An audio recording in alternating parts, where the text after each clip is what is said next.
अस्सलाम वालेकुम दोस्तों, उम्मीद करता हूं आप सब खैरियत से होंगे। दोस्तों, आज की इस वीडियो में सऊदी अरब की कुछ ज़रूरी और बड़ी खबरें आप लोगों के साथ में शेयर करने वाला हूं, तो वीडियो को पूरा ज़रूर देखें ताकि पूरी जानकारी आप लोगों को मिले।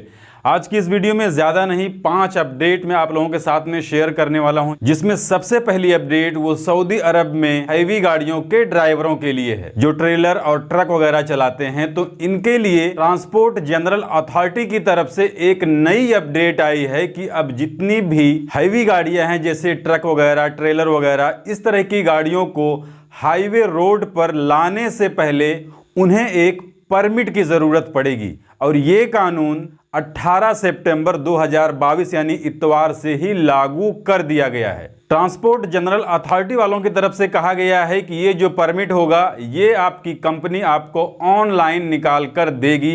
ई गेट पर इस परमिट को लिया जा सकता है। इस परमिट के अंदर उस गाड़ी के बारे में पूरी जानकारी लिखी होनी चाहिए, जैसे उस गाड़ी के अंदर कौन सा माल रखा है, कितनी क्वांटिटी में रखा है, उसकी तादाद कितनी है, कहां से कहां तक जा रहा है, इस बीच की दूरी कितनी है, कौन से रूट से जाएगा। यानी सऊदी अरब के अंदर जब भी कोई बड़ी गाड़ी, ट्रक और ट्रेलर वगैरह लेकर हाईवे पर आएगा तो सबसे पहले उसे इस परमिट की जरूरत पड़ जाएगी, जिसे हाईवे के हर चेक पोस्ट पर इसे चेक किया जाएगा। जिसके पास में ये परमिट मिलेगी उसे जाने दिया जाएगा, और जिसके पास ये परमिट नहीं रहेगा उसे आगे नहीं जाने दिया जाएगा। इसके अलावा ये एक ट्रैफिक कानून की खिलाफ वर्जी मानी जाएगी, जिसके बाद जुर्माना भी हो सकता है और चालान भी लगाया जा सकता है। तो सऊदी अरब के अंदर बड़ी गाड़ियों को चलाने वाले जितने भी गैर मुल्की हैं, वो इस कानून के बारे में अच्छे से जान लें।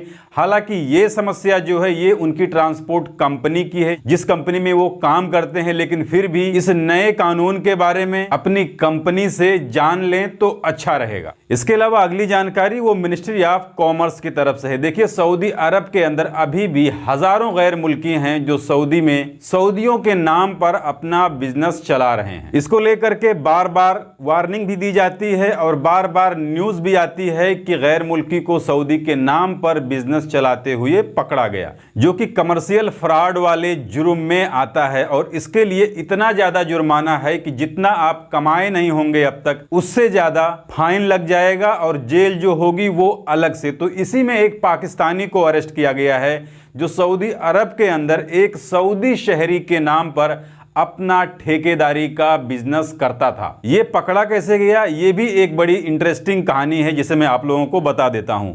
देखिए, उस पाकिस्तानी के जरिए किसी दूसरी पार्टी वाले को 1 लाख रियाल का चेक दिया गया, और वो पार्टी वाला जब वो चेक लेकर के बैंक पहुंचा तो ये पता चला कि उस पाकिस्तानी के अकाउंट में इतने पैसे हैं ही नहीं जितने का उसने चेक बना के दे दिया है। तो चेक बाउंस हो जाना ये तो पहले से ही एक जुर्म है। लेकिन उस पार्टी वाले ने क्या किया, मिनिस्ट्री में इस पाकिस्तानी के अगेंस्ट में कंप्लेन कर दी कि मुझे 1 लाख का चेक दिया गया, लेकिन वो चेक बाउंस हो गया है। थोड़ी बहुत रकम होती तो चलो एक बार समझ में आने वाली बात थी, लेकिन 1 लाख रियाल की बात थी, जिसकी वजह से उस दूसरी कंपनी वाले ने, जिसने इस पाकिस्तानी से चेक लिया था, वो मिनिस्ट्री के अंदर कंप्लेन कर दिया। अब मिनिस्ट्री से इस पाकिस्तानी का बुलावा आ गया और फिर इसके बारे में पूछताछ शुरू की गई, तो पता ये चला ये जो बिजनेस चला रहा है वो एक दूसरे सऊदी शहरी के नाम पर चला रहा है। और सऊदी अरब के अंदर वैसे भी अभी एंटी कवर अप सिस्टम का अभियान चलाया जा रहा है, जितने भी इस तरीके के लोग हैं उन्हें पकड़ा जा रहा है। तो यहाँ पर इसकी एक गलती की वजह से ये पकड़ा गया। इसके बाद में इसका जो कंपनी था उसका लाइसेंस भी रद्द किया गया, जो इसके बैंक अकाउंट थे वो भी सीज कर दिए गए,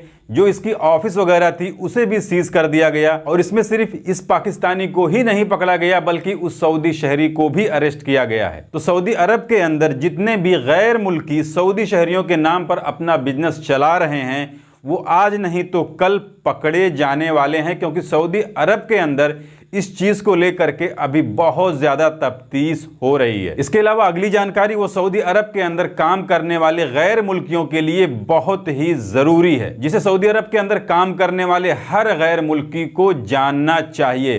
देखिए, इसके बारे में मैंने भी कई वीडियो बनाई है और इसके बारे में बार बार बताया भी है, लेकिन फिर भी कुछ ना कुछ नई अपडेट इसके बारे में आते रहती है। तो सऊदी अरब के एक लॉयर ने, एक वकील ने एक बयान दिया है कि सऊदी अरब के अंदर किसी भी आदमी का बिना उसकी परमिशन के पिक्चर क्लिक करने पर 1 साल की जेल और 5 लाख रियाल का जुर्माना लग सकता है। और इसी में अभी 2 हफ्ता पहले एक अपडेट आई थी कि किसी ने बिना पूछे किसी दूसरे का पिक्चर ले लिया था, जिसकी वजह से उसको उसकी नौकरी से हाथ धोना पड़ गया था। और बहुत से ऐसे गैर मुल्की हैं जो अपनी गाड़ियों में बैठ करके अपनी मोबाइल का कैमरा चालू करके रोड पे चलते हुए मुसाफिरों की, चाहे वो लेडीज हों या जेंट्स हों, उनकी फोटो, उनकी वीडियोस वगैरह बनाते रहते हैं। तो देखिए, ये एक बहुत बड़ा जुर्म है। अगर आप कहीं गलती से पकड़े गए तो एक बहुत बड़ी मुसीबत आप अपने गले में डाल लेंगे। यहां तक कि मैंने एक वीडियो में बताया था कि दुबई के अंदर एक दोस्त ने दूसरे दोस्त की एक वीडियो बना करके अपने सोशल मीडिया पर डाल दिया था,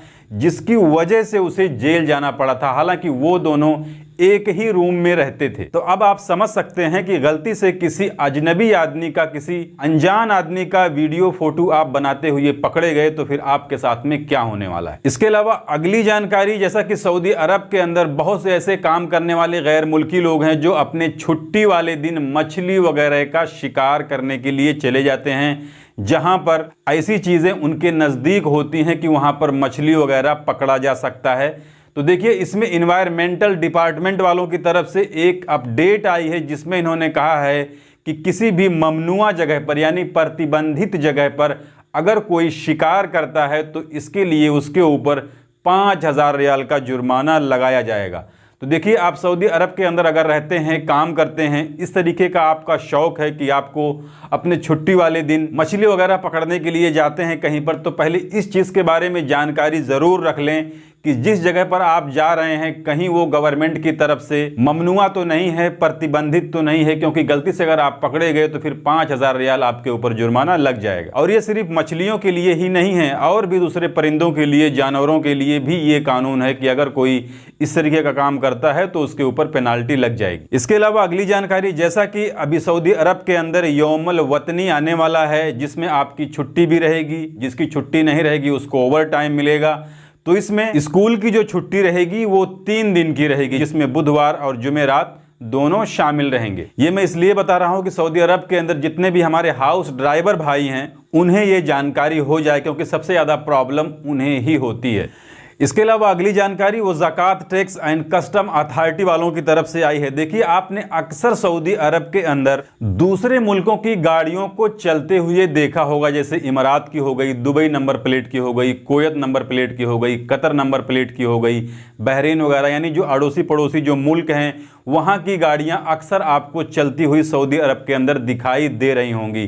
तो इसके बारे में ज़कात एंड कस्टम अथॉरिटी वालों ने कहा है कि इस तरह की विदेशी नंबर प्लेट वाली गाड़ियां सऊदी अरब के अंदर 3 महीने से ज़्यादा नहीं रह सकती। यानी अगर कोई दूसरे मुल्क से दूसरे मुल्क की नंबर प्लेट वाली गाड़ी सऊदी अरब के अंदर ले करके आता है तो वो 3 महीने से ज़्यादा उस गाड़ी को सऊदी अरब के अंदर नहीं रख सकता है।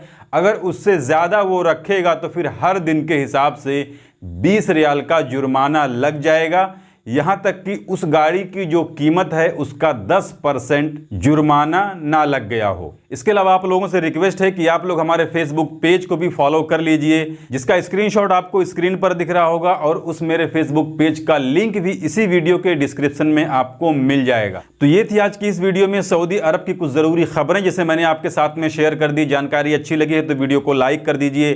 चैनल को अगर अभी तक आपने सब्सक्राइब नहीं किया है तो चैनल को सब्सक्राइब करके बेल आइकन को प्रेस करके ऑल पे ज़रूर सिलेक्ट कर लीजिए, ताकि हमारी आने वाली और भी दूसरी नई वीडियोस की नोटिफिकेशन आपको मिले। क्योंकि सऊदी अरब के अंदर काम कर रहे गैर मुल्कियों से जुड़ी जितनी भी ज़रूरी खबरें होती हैं वो मैं डेली अपने इस चैनल पर लाते रहता हूं। तो आज की इस वीडियो में बस इतना ही। मिलते हैं फिर अगली वीडियो में, तब तक के लिए इजाज़त दीजिए। खुदा हाफिज़।